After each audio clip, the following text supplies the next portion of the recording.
aimante, quelqu'un qui prendrait soin d'elle comme l'avait fait sa véritable mère.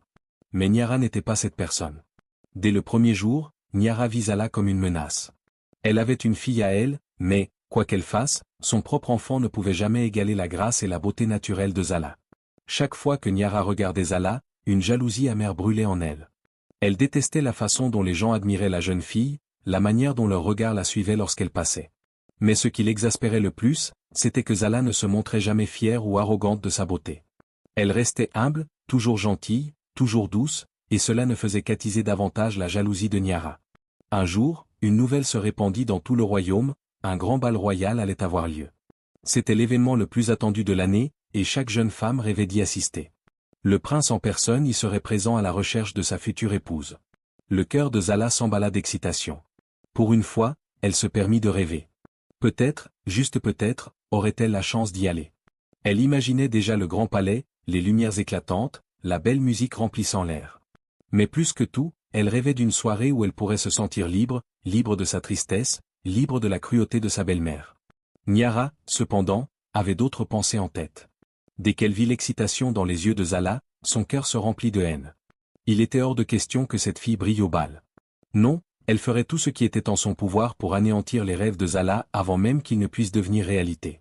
Plus l'excitation de Zala grandissait, plus le plan machiavélique de Niara se mettait en place. Bientôt, la jeune fille comprendrait jusqu'où la jalousie pouvait aller.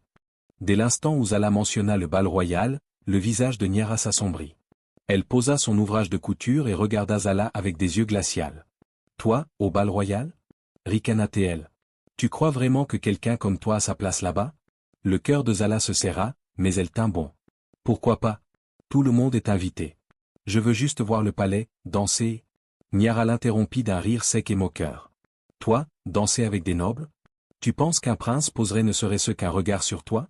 Elle se pencha vers elle, sa voix dégoulinant de cruauté. Tu n'es qu'une pauvre fille avec des rêves stupides. Zala serra les poings, essayant de retenir ses larmes.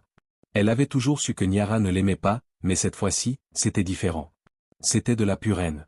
Pourtant, elle refusait d'abandonner son rêve. Peu importe ce que tu dis, chuchota-t-elle. Je trouverai un moyen d'y aller. Les yeux de Niara brillèrent de colère. Vraiment ? dit-elle, un sourire cruel s'étirant sur ses lèvres. Très bien. Voyons comment tu te prépareras pour un bal quand tu n'auras même pas une seconde pour respirer. Le lendemain matin, Niara tendit à Zala une liste interminable de corvées. Nettoyer toute la maison, laver tous les vêtements, récurer les sols jusqu'à ce qu'ils brillent, et surtout, préparer le dîner. Avant le coucher du soleil, elle jeta la liste sur la table. Tu n'auras pas une seule seconde pour penser à ce stupide bal. Les mains de Zala tremblèrent